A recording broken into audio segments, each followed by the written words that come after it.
Olá, no programa de hoje, um mineiro na direção nacional da rede. O recente congresso da legenda ambientalista e humanista expôs divisões internas entre lideranças históricas e indicou o grupo que deve ter proeminência na definição dos rumos partidários. Eu converso com o secretário de Relações Institucionais da Prefeitura de Belo Horizonte, Paulo Lamaque, recém-eleito porta-voz nacional da Rede Sustentabilidade. Bem-vindo, secretário, um prazer recebê-lo. Muito obrigado, é sempre uma alegria estar aqui.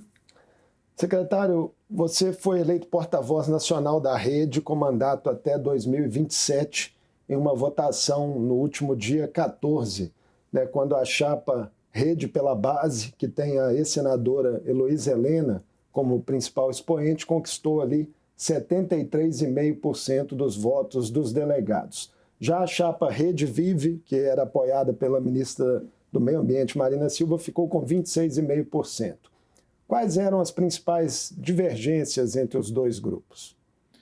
Olha, em primeiro lugar, é importante a gente destacar que a Rede Sustentabilidade é um dos poucos partidos brasileiros que tem vida ativa real, partidária, onde o cidadão que é filiado consegue participar da definição de quem vai dirigir o seu partido.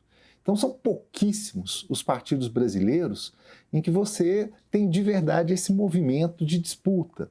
Então, já há 2 anos que a rede vem se debatendo sobre pontos de vista com relação à ideologia a ser seguida pelo partido, a maneira como conduzir o partido frente à sociedade, e isso colocou frente a frente 2 das principais mulheres do cenário político brasileiro, a ministra Marina Silva, a senadora Heloísa Helena, e fizemos uma disputa absolutamente normal em partidos que têm democracia, né? Não é usual porque a maioria dos partidos não tem democracia interna, mas uma disputa absolutamente normal e que culminou com esse resultado que você nos apresentou. Mas eu entendo que todos os partidos precisam enfrentar frontalmente as suas divisões, os seus pontos de vista, disputar, dar para o filiado a possibilidade de participar do processo e, após o processo eleitoral, seguir coeso. Esse é o caminho que nós desejamos que seja trilhado pela Rede Sustentabilidade. Que exemplo o senhor pode dar de diferença de visão ideológica interna nesse momento, por exemplo? Olha, isso hoje é formulado de maneira mais teórica como a diferença entre o sustentabilismo e o ecossocialismo, né, que são 2 vertentes que reconhecem a necessidade de mudança de conduta do ser humano no planeta, né, e a base da rede sempre foi essa, né, mas de formas diferentes de isso ser conduzido. Então o ecossocialismo, ele entende, por exemplo, que as políticas chamadas ecoliberais, que envolvem a questão de venda de créditos de carbono, que elas não seriam a melhor solução para conter a crise ambiental, a crise climática, né? O sustentabilismo, ele já foca em soluções que extrapolam estritamente a questão ambiental. Fala-se do sustentabilismo em várias dimensões, a dimensão ética, estética, social, econômica. É essa a última enfim, corrente que o senhor se identifica ou a primeira? Eu sempre me identifiquei como um social-democrata, né, e que descobriu a necessidade da gente preservar o nosso planeta. Então, a minha visão sempre foi uma visão moderada, sempre me identifiquei dessa maneira, né, passei por outro partido e sempre me coloquei dessa maneira. Uma pessoa de linha moderada que identifica no diálogo o caminho, a solução, para a solução dos problemas. Do ponto de vista de posicionamento ideológico, me considero de centro-esquerda, mas na rede, como o centro da discussão é a discussão da sobrevivência do planeta, a rede ela é um espaço político onde você pode ter tanto posicionamentos mais à esquerda quanto menos à esquerda, como até de centro-direita. Estar mais ou menos alinhado ao governo Lula nesse momento é uma questão central nos debates internos? Não, é uma questão falaciosa. A imprensa trabalhou isso aí como se a Luiz Helena sempre foi oposição ao Lula, então o grupo dela é contra. Não é verdade. Né? Nós tivemos até muito recentemente o senador Randolfo Rodrigues, né, que é o líder do governo Lula no Congresso Nacional, né, e era filiado à Rede até muito pouco tempo, e que compunha conosco o mesmo grupo, o mesmo campo de atuação. Então, nós fomos, dentro da Rede, o primeiro grupo que se posicionou a favor da eleição do Lula, por ser a alternativa possível de superar o bolsonarismo naquele momento. Então, isso não é uma questão relevante, e no Congresso ninguém fez nenhuma proposta de rompimento com o governo Lula, né, derrubando aí por chão essa narrativa, que era uma narrativa, digamos assim, do grupamento que disputava contra, né, para tentar, de alguma maneira, trazer à baila o grupo governamental. Mas não há realidade nisso. Foi deliberado também no Congresso, secretário, que você dividirá a função de porta-voz nacional com Iaraci Dias, que é da ala próxima à ministra Marina. Como que isso funciona na prática, se há alguma hierarquia entre vocês? Do ponto de vista interno, a Rede, a gente trabalha com uma lógica de 2 coordenadores gerais, que são os chamados porta-vozes. Né? Do ponto de vista da formalidade exigida pela legislação eleitoral e pelo Supremo Tribunal, pelo Tribunal Superior Eleitoral, a gente tem que fazer o registro de presidente e vice-presidente. Então, na formalidade, nós teremos o registro de presidente, né? Eu ocuparei esse espaço, e a Araci ocupará o espaço de vice-presidente nacional do partido. Internamente, o que a gente busca sempre é a construção de consensos. Em que essa função, né, de porta-voz nacional, que é algo específico da Rede, se assemelha e se difere do cargo de presidente de partidos tradicionais? A semelhança o senhor mesmo já citou, né, tem que cumprir ali procedimentos formais, mas e as diferenças?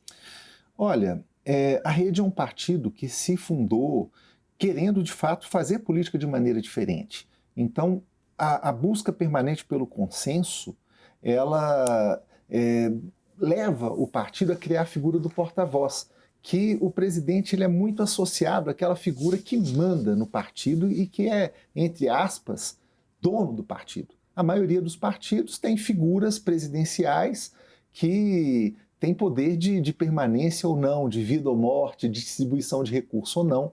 Na Rede, se busca trabalhar de maneira colegiada. Nós somos coordenadores gerais de um grupamento de dirigentes nacionais, e entende-se, espera-se que o porta-voz seja um articulador das lideranças nacionais e não um déspota que está ali para impor ao resto do partido e ao resto do país o seu desejo e a sua vontade. Formação então, de chapas também, isso vale? Assim, de não ter uma imposição de cima? Naturalmente, a Rede, inclusive, não tem um histórico de imposições. Tradicionalmente, a Nacional não impõe aos estados, né, essa questão. Naturalmente que num cenário de federação, como o que a gente vive hoje, há que se observar as regras de federação. Né? Mas o assunto federações, as federações existentes vencem aí no ano que vem. Então é um assunto que ainda está iniciando os debates. Qual que é a sua avaliação sobre o funcionamento dessa federação, né, Rede PSOL, até aqui? A federação foi muito importante para a Rede, porque ela possibilitou que um partido que estava vivendo em condições muito precárias pudesse ter a mesma oportunidade que os demais partidos. Ou seja, a votação de deputado federal ela é muito definidora dos recursos que o partido vai dispor. Tanto recursos financeiros, pelo fundo partidário, fundo eleitoral, quanto o tempo de televisão que o partido dispõe. E para que você consiga fazer jus a essa conversão de votos nesse potencial eleitoral, você precisa superar a cláusula de barreira. A rede não teria superado a cláusula de barreira não fosse pela federação. Então, a federação foi de grande importância para nós. É claro que é igual você viver sozinho, né, solteiro, e viver casado. Tem muitas vantagens você viver casado e conviver bem com a pessoa, mas você tem que abrir mão de algumas liberdades. Eleições municipais teve muito disso. Eleições municipais, nós tivemos algumas situações em que foi necessário fazer composição com o posicionamento da federação, o que é natural. Qualquer casamento, você tem que abrir mão de algumas liberdades que você tinha para poder ter uma boa convivência. Para 2026, o horizonte mais provável seria de uma possível reedição dessa federação ou de um rompimento? Não, acho que está um pouco cedo ainda para fazer essa avaliação. A rede não discutiu sobre federação no Congresso, é um assunto extremamente importante. Uma coisa é certa, nós somos ainda um partido bastante pequeno, o Brasil está conhecendo a rede e há muito pouco tempo o Brasil entende o que é sustentabilidade. Então, nós estamos em crescimento, mas certamente precisaremos estar numa federação para as eleições de 2026. Temos que fazer a avaliação junto ao PSOL. Não foi feita ainda a avaliação desse período de federação com o PSOL. Nenhum dos dois partidos ainda manifestou sobre a intenção de continuar ou não. E também há que avaliar como estarão os demais partidos do cenário político brasileiro. Então, eu acredito que nos próximos meses essa conversa vai tomar mais corpo e a gente vai ter condições melhores de falar a respeito. Nas primeiras respostas que o senhor nos deu aqui na entrevista, o senhor enfatizou muito, né, a necessidade de construção de consensos dentro do partido. O grupo da ministra Marina chegou, né, inclusive, ao longo desse processo sucessório interno, a conseguir uma liminar suspendendo a eleição interna que acabou depois caindo. Há ambiente hoje, de fato, para uma reunificação ou podemos ter fraturas irreversíveis? Olha, ainda mais aqui em Minas Gerais, a gente falar de política com fraturas irreversíveis é um negócio que não faz parte muito nem do nosso contexto, né? Então, enquanto um político que respeita muitas tradições da política de Minas Gerais, eu me recuso a acreditar que exista qualquer diálogo impossível de ser feito. Penso que tudo que é legal e as medidas tomadas por filiados e por outro grupo da rede são absolutamente legais. Né? Buscar a justiça é um direito de todo cidadão brasileiro. E eu não vejo por que isso provocaria algum tipo de racha irrecuperável dentro do partido. Então, o que a gente precisa aí é de algum tempo e de boas conversas para estarmos unificados na busca de uns melhores resultados possíveis na eleição de 2026. Essa semana foi noticiado, secretário, na imprensa, que há um convite formal do PSB à ministra Marina Silva para que retorne à legenda. E aqui em Minas, a deputada estadual Ana Paula Siqueira também tem sido sondada por outros partidos, também admitiu isso essa semana. Eventuais saídas dela seriam baixas consideráveis para a rede?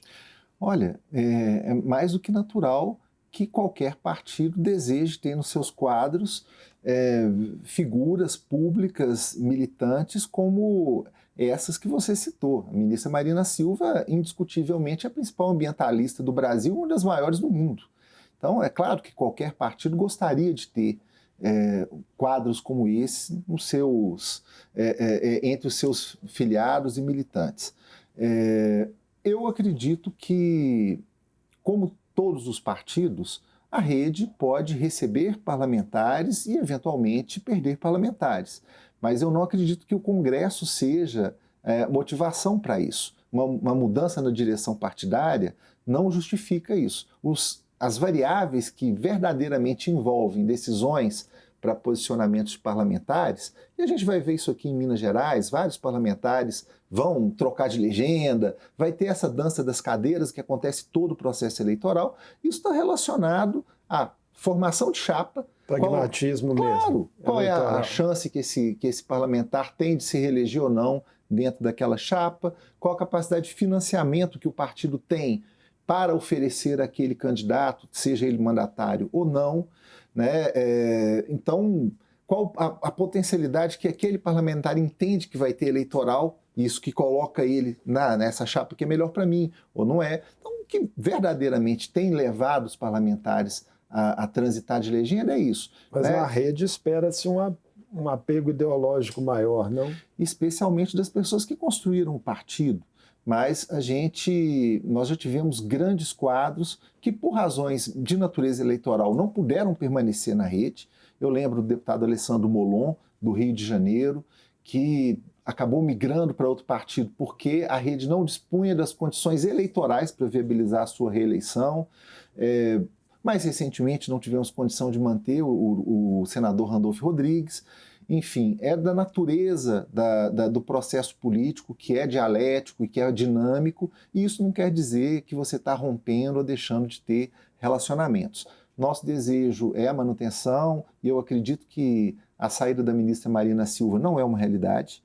Né? Nós temos todo o empenho pela manutenção dos nossos parlamentares, respeitaremos se eles fizerem opções diferentes, mas não existe de forma nenhuma intencionalidade na saída de um ou de outro parlamentar. Nas eleições municipais de 2024, secretário, a rede até aumentou um pouco o número de vereadores, chegando a 172 em todo o país, mas elegeu apenas 4 prefeitos, que foi o menor número desde a criação do partido em 2015. Isso acendeu um alerta? Quais as avaliações internas, né, iniciais? Olha, isso é uma questão que tem que ser analisada de maneira mais profunda. Né? Muitas vezes, quando você tem prefeitos eleitos por um determinado partido, mas que na hora que chega a próxima eleição, eles não estão dispostos a apoiar os candidatos a deputado daquele partido, você observa que, na verdade, aquele prefeito eleito não é verdadeiramente do partido. Ele esteve no partido por uma questão de conveniência. Né? Então, eu penso que hoje nós temos quadros muito mais próximos do partido do que tínhamos antes. Né? Esse cenário que você está explicitando, ele não é o cenário de Minas Gerais. Minas Gerais nós tivemos um aumento bem robusto, qualificado da presença da rede, né, por todo o estado, mas no cenário nacional, eu penso que hoje as pessoas que permanecem na rede têm muito mais identidade partidária e fidelidade partidária do que tinham antes. Porque na hora que você vai ver realmente, né, o que nos dá a repercussão enquanto um partido nacional é a capacidade dos nossos filiados nos municípios apoiarem os nossos deputados estaduais e deputados federais. É onde a gente faz a defesa realmente da ideologia partidária.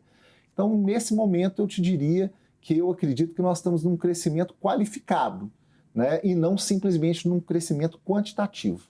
Secretário, as especulações, né, no meio político já estão a todo vapor a respeito, né, de sucessão para a presidência da República e para o governo de Minas. É só daqui mais de um ano, mas as articulações começam bem antes. Como é que a rede está lendo esses cenários e se trabalha com a possibilidade de candidaturas próprias, tanto à presidência da República quanto ao governo de Minas? Um partido que dispõe de quadros como a rede dispõe, como Marina Silva, que já foi candidata, né, algumas vezes, como Heloísa Helena, que já foi candidata à presidência da República, nunca pode afirmar categoricamente que não vai ter candidatura própria. Entretanto, não existe hoje nenhuma candidatura apresentada e não existe hoje nenhuma proposta diferente de apoiar a reeleição do atual presidente Lula.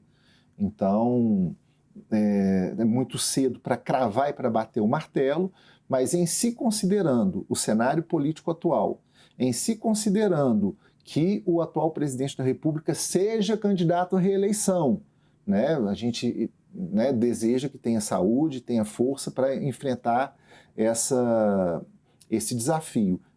Considerando o cenário atual, a tendência do partido é apoiar a reeleição do presidente, Luiz Inácio Lula da Silva. Né? Minas Gerais tem um cenário mais aberto, né? O cenário em Minas ainda tá fluido. Né? Nós temos alguns pré-candidatos colocados e alguns possíveis candidatos ainda não colocados, né? Mas o cenário Desse ainda é bastante fluido. Do governo federal, fala-se muito no senador Rodrigo Pacheco. Um bom nome? Sim, sem dúvida, um nome respeitável e um excelente nome, ainda não se apresentou como candidato. Mas nós entendemos... Está no PSD. Está no PSD.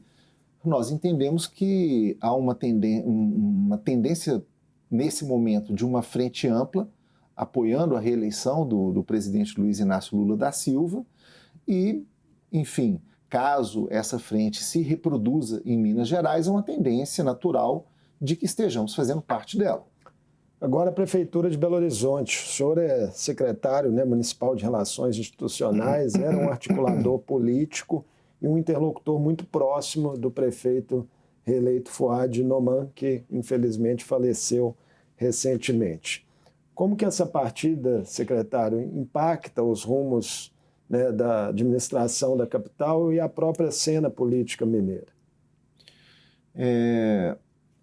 Bom, deixar aqui essa lembrança saudosa e respeitosa do nosso prefeito Fouad, né, que fez uma campanha altamente sacrificante, conciliando com o tratamento de câncer, e que indiscutivelmente cumpriu um papel fundamental para o município, né, mantendo uma administração equilibrada no momento em que o município esteve, de fato, sob a possibilidade de termos posicionamentos mais extremados à frente da gestão municipal.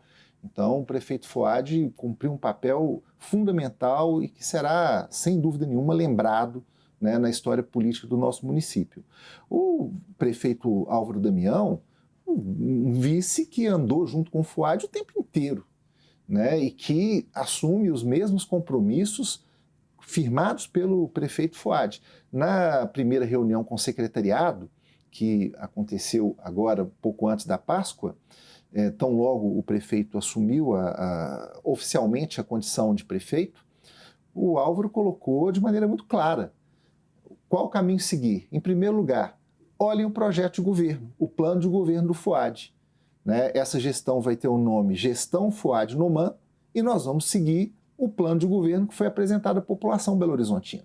Então, me parece uma mensagem de estabilidade para a nossa cidade, uma mensagem de tranquilidade para todos, que os compromissos firmados pelo prefeito Fouad Noman estão sendo rigorosamente observados pelo prefeito Álvaro Damião, e acredito que para a administração municipal isso projeta aí uma sequência de bons resultados que vem caracterizando a administração municipal de Belo Horizonte. Alguns setores da esquerda na capital veem Damião como mais à direita e mais conservador que Fouad. É fato?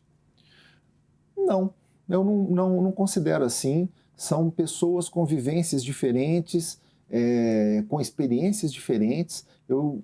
Não dá para deixar de ressaltar que o Álvaro Damião é um belo-horizontino, assim como Fouad, que veio de camadas periféricas da cidade, assim como Fouad, né, e que ascendeu às custas do próprio trabalho, assim como Fouad, e que sabe das dificuldades da população, especialmente a população em condição menos favorecida da nossa cidade. Então, o assumir os compromissos firmados ali me faz perceber uma identidade muito objetiva na prática, né? E o prefeito Álvaro Damião, de fato, manifesta o tempo inteiro compromisso com a população, muito próximo com o conteúdo do que o prefeito Fouad se comprometia também. Agora, a forma, cada um tem a sua forma de falar, né? O Fouad se comunicava de uma maneira, o Álvaro se comunica de uma outra maneira, eles têm histórias profissionais bastante diferentes, mas os compromissos me parecem os mesmos. Na equipe podem acontecer, além do que já foi anunciado? É natural, todo governo tem mudanças, né? Mesmo mantendo o gestor, é natural você ter mudança de secretário, enfim, então, ou de gerentes, ou de dirigentes de empresas. Isso é da natureza do processo democrático é da natureza de uma gestão pública e a gente só deseja que tudo que vier seja para o bem, para o melhor da nossa capital. A relação, secretário, entre a Prefeitura e a Câmara Municipal era um pouco conturbada na gestão Fuad. Recentemente, a imprensa noticiou uma aproximação entre Álvaro Damião, atual prefeito, e o grupo conhecido como Família Aro, que está no comando do Legislativo, tendo chegado lá sem apoio do Executivo Municipal. Foi uma construção pragmática do novo prefeito, essa reaproximação aí para garantir governabilidade? O prefeito Álvaro Damião, além de ter sido um parlamentar, foi vereador nos últimos anos por Belo Horizonte e tem uma relação maravilhosa com todos os colegas parlamentares, tanto os que foram com ele quanto os que estão chegando agora. O Álvaro é um democrata, é uma pessoa que conversa com todo mundo, não se furta ao diálogo e que respeita o resultado das urnas. A população elegeu seus representantes e é lógico que os representantes têm que ser respeitados, independente do partido ou do grupo que se identificam. Então, dialogar amplamente, construir uma administração representativa com relação àquilo que a população sinalizou, isso é o dever de todo cidadão e de todo gestor especial. E o prefeito Álvaro Damião vem mostrando muita consciência nesse trato, conseguindo em um breve espaço de tempo fazer uma boa composição e bons relacionamentos junto à Câmara Municipal, ao Governo do Estado, ao Governo Federal. Hoje mesmo o prefeito Álvaro Damião está cumprindo a agenda em Brasília. Está cumprindo a agenda em Brasília, com vários ministros. Então, isso demonstra que nós temos uma administração que prioriza o diálogo, dialoga com todos, buscando sempre o melhor para a nossa cidade, que é o que o Fuad sempre dizia. Eu sou prefeito de Belo Horizonte, meu partido é Belo Horizonte, e enquanto a gente tiver o interesse público sendo priorizado na nossa cidade, eu acho que a gente está no caminho certo. Secretário Paulo, muitíssimo obrigado por essa entrevista ao Mundo Político. Foi um prazer recebê-lo de volta também à Assembleia, que foi por algum tempo sua casa. É sempre uma alegria, sempre um prazer estar aqui, um prazer, uma alegria muito grande falar ao mundo político e desejar a todos e todas aí muita felicidade, muita luz. Eu conversei com Paulo Lamaque, novo porta-voz nacional da Rede Sustentabilidade e secretário de Relações Institucionais da Prefeitura de Belo Horizonte. Falamos sobre os resultados do recente congresso da Rede, que foi marcado aí por divisões internas e que o elegeu para esse cargo de porta-voz, e também dos desafios da Prefeitura de Belo Horizonte com a morte do prefeito reeleito Fuad Noman, assumindo aí Álvaro Damião, então vice-prefeito, que agora passa a comandar a administração da capital. O Mundo Político fica por aqui. Obrigado por nos acompanhar e até o próximo programa.